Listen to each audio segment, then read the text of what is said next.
Sumagot sa akusasyon kay Kaylin Alcantara ang isang taong nakakakilala sa kanya sa gitna ng breakup nila ni Kobe Paras.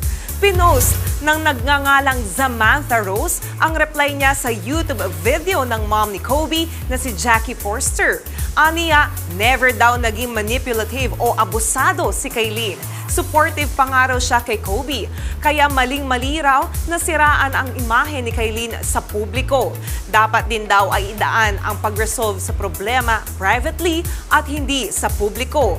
Walang nabanggit na pangalan si Samantha, pero sana raw ay piliin ang pagiging patas sa issue.